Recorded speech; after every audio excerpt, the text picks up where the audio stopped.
Welcome to Harmonia Seminary. My name is Alethea Thompson, and I will be guiding you through this lecture.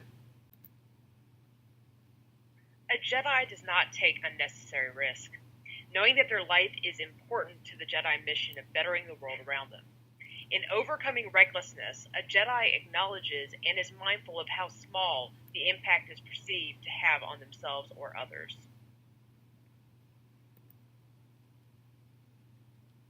Thought experiments that ask you to take a bullet for another person are meant to put you in ridiculous scenarios to determine whether or not you will save the life of another person at the expense of your own. It is in the very fact that the scenario calls for the assailant to have a gun, or another weapon at that makes the trained version of this question superior in really tackling the question of what you value. This is because the gun presents the problem of a repeated action, whereas a train can only hit the victim once. A gun or even a knife can be employed more than once at a rapid rate, the moment you jump in front of the bullet or the stabbing. The intended victim does not have a reasonable amount of time to do something before the next trigger squeeze. You have to make your action count. Emergency medical services are pivotal in saving the life of someone that has life-threatening injuries. Sometimes they arrive at the scene before the police do, but their training restricts them from going into a scene where there was a known hostile situation. Even when the intelligence makes a statement that the assailant has left the premise, there is no telling what is going on.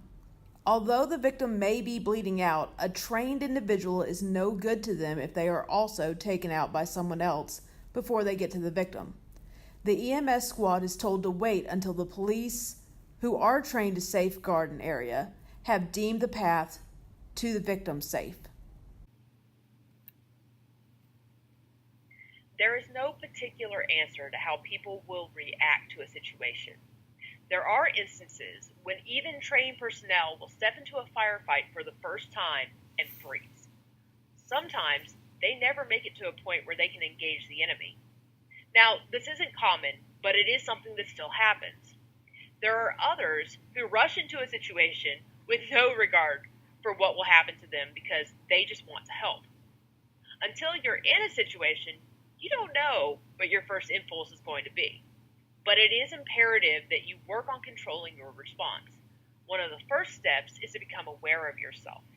This idea that becoming aware of yourself is invaluable to training your body to operate the way you want it to is ever present in Eastern schools of thought.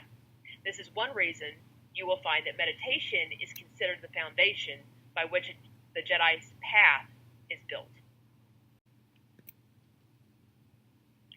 Learn to train your body to respond. This can easily be accomplished through a form of active meditation such as Tai Chi or yoga. Another methodology is to pick up a martial art like Bokken, Jiu-Jitsu, or engaging in medieval martial arts. Even dance and learning to act are ways that we can force our bodies to comply with our commands.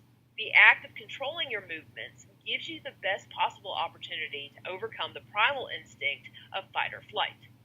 While our bodies may have the best response to help you to survive, the decision to choose in a situation where you are not the only person involved and become aware of what is around you allows you more flexibility in figuring out what to do next. You can look at escape options, recognize obstacles in front of you, and so forth. Going back to our bullet example, you can look at the situation and decide instantly, well, maybe not completely instantly, but hopefully fast enough, whether or not you can grab the intended target and run. If you are close enough to close the gap between you and the gunman, if you can reason with the gunman, pull your own gun, or just take enough information about that person, run and call the police, etc. There's a number of things that you could do.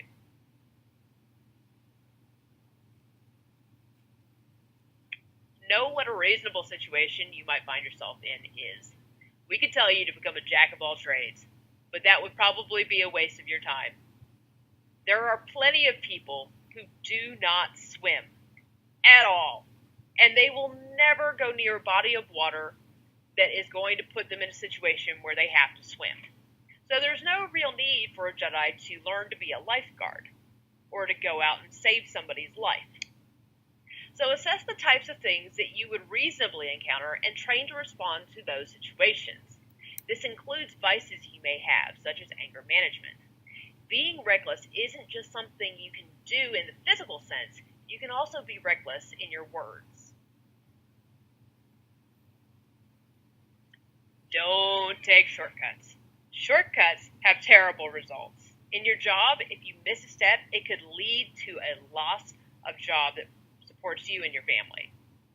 So while I was in Japan, one of the most awe-inspiring things I observed was that everything was an art. The results were phenomenal.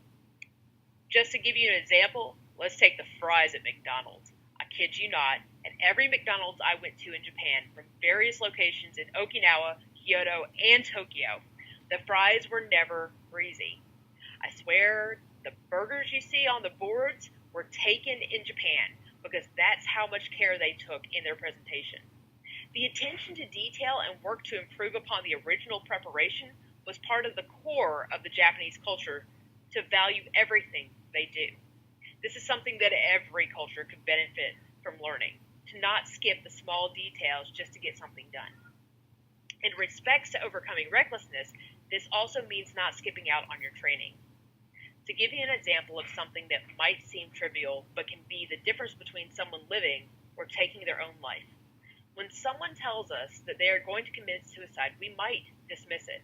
The first signal that we have they might just be blowing hot air is that they are telling us about the fact that they want to die. We might have heard it in the past, and this time it seems no different. So we shove it to the side, placating them with cookie-cutter statements, just to make sure they feel better. These statements might sound something like, well, you have me, I'm not going anywhere, or this is only temporary. What are some things that you want to do tomorrow? In an attempt to make them think to the future. What you do not realize is that this sort of thing is pushing them over the edge, and the next day the police are at the person's house attending to a lifeless body. Today, training in how to deal with someone that claims to be suicidal tells us that we need to be brave enough to ask the hard questions. Coming from someone that personally worked to coordinate an international effort to save the life of a friend in Afghanistan, the question, do you know how you would do it?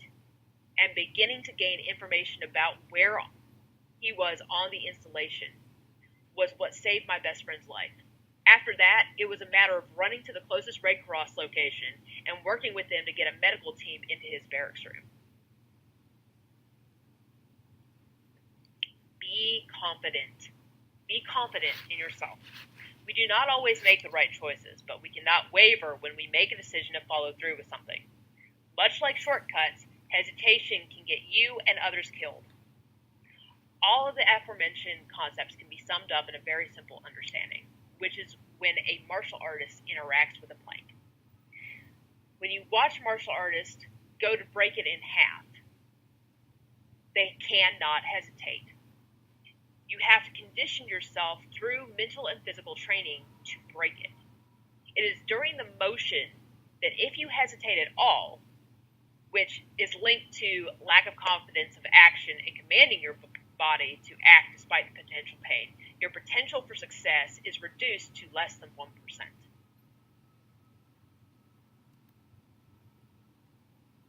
Our life is of equal importance to all around us, but we cannot put our life at unnecessary risk simply because it could place more lives in danger in the long run. An ambulance can only carry one patient at a time. So when you place yourself at risk, you create more need for medical personnel to attend to the scene. This takes away resources for other problems. As such, we need to be aware of what our actions may mean. Thank you for joining me, and may the force guide your path.